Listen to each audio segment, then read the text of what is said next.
Yo, what's up, everybody? So, I really got to address something that really bothered me, and this is probably gonna be more than a minute. It is what it is. So, I'm on Facebook, and there's something that comes up talking about Little B, talking about people like him, Lil Wayne, Soldier Boy. I think he mentioned Gucci Man, and maybe like Chief Keef were the most influential people in hip hop history. Now, see, that's where I have the problem. Now, if you want to say they're the most influential for the newer generation, I have no argument there. I really don't. I honestly agree for this generation.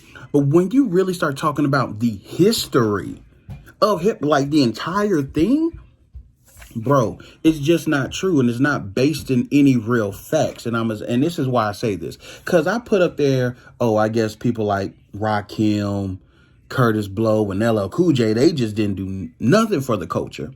Yeah, and of course this young dude comes on the post talking about, you an old head, you hating, you this, you that. First off, that ain't got nothing to do with it. And he actually had the nerve to say, no one was influenced by Rakim or Curtis Blow. What?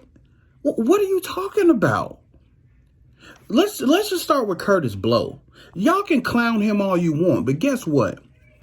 Curtis Blow was the first rapper to go gold. And I know nowadays that may not mean nothing, but it meant something back then to people who thought rap wouldn't even be around in the next couple of years. What he did was prove that rap could indeed be financially gaining. He brought the crossover appeal to rap and proved it was more than just a street thing or just a black thing, that it can actually hit different places and actually be marketable, which in turn got record labels interested in marketing more hip hop and signing more hip hop acts.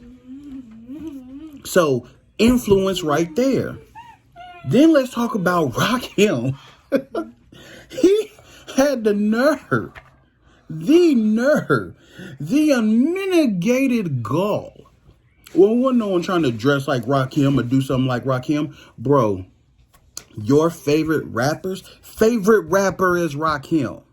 Okay, let's not get it twisted. Let's not get it confused. That's why you mentioned Lil Wayne. Lil Wayne has spoken about Rakim. Anyone that you consider a dope spitter talks about Rakim. And anyone now who's considered a dope spitter, when they talk about their favorite rapper, 9 times out of 10, when they mention the people who influenced them in style and culture and rapping and all that stuff, all of it, Rakim.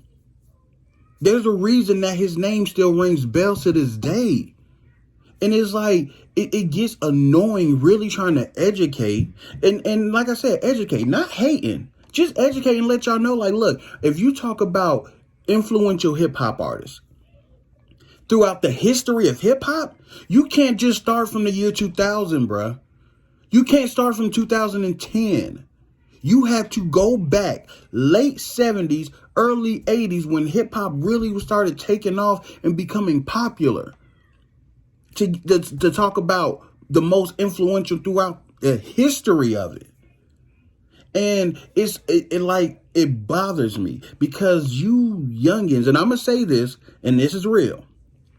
You think it's all good now because y'all are young now. Wait till you get in your mid-30s and your 40s and you try to tell your kids about the artists that you had back in your day, right?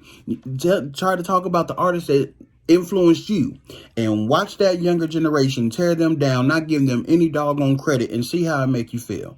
Because that's exactly what's going to happen, because for some reason in hip hop, we want to keep downplaying what people did years ago as if their contribution in hip hop is not benefiting us today.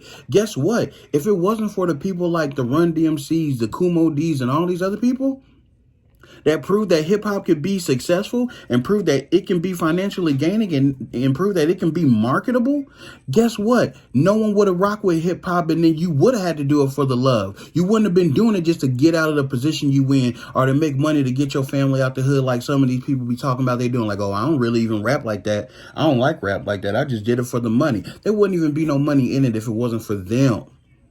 And like I said, you young cats are doing your thing right now. That's what's supposed to happen. We are supposed to continuously build, which is what hip hop has done.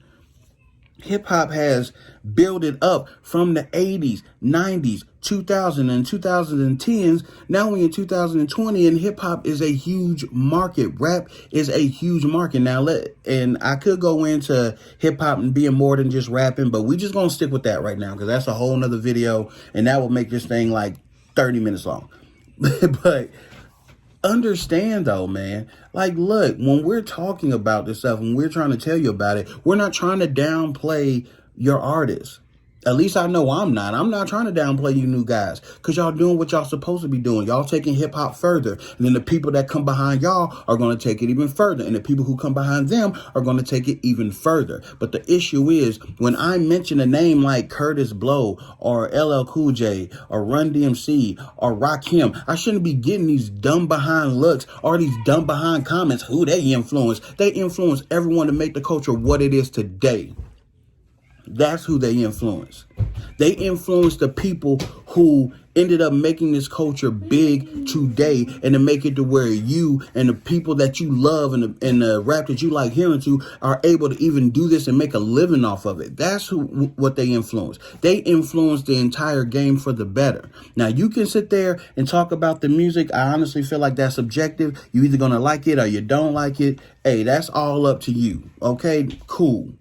But what we can't keep disrespecting the people that came before us and acting like their accolades and what they didn't matter, because if it wasn't for them, there'd be no you, point blank, period. And I'm sorry, I had to speak on it. It really did. It bothered me. It really bothered me, especially when someone like Rakim, like, bro, come on. Who did Rakim influence? Is that even a real question? Like that, if anything, that to me shows your lack of hip hop knowledge. If you even gotta question that, who did he influence? Almost everybody who the generation now is looking up to. So I mean, you know, like I said, it is what it is on some of this stuff. But like I said, we gotta appreciate the legends and what they did. And when we bring them up in the conversation, especially when you talk about the history of hip hop, not the 2010s, not the 2000s, but if we bring up the history and who was the most influential and who did the most for rap and hip hop in the history of rap, meaning from the beginning, then you have to go back to the beginning and you have to have a certain amount of knowledge and have a certain amount of awareness to know who those people are. And then you can actually have a fair comparison. Like I said, if you didn't grow up in that era, you might not get it. There's some people who didn't grow up with Biggie, so they don't get the impact that Biggie had.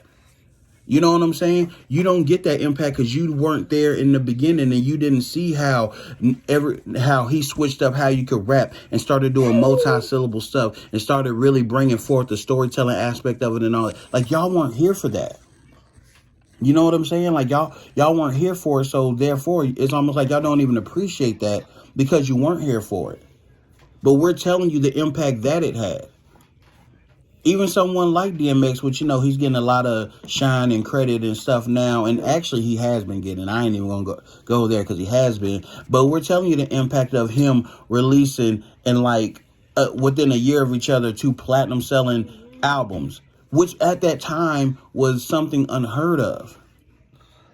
We can tell you about how, and I'm going to bring this up and y'all can say what you want to. You can sit there and talking about how, oh, Nelly is lame and this and that. But he was able to release 2 different albums at the same time, same day, and they both go platinum.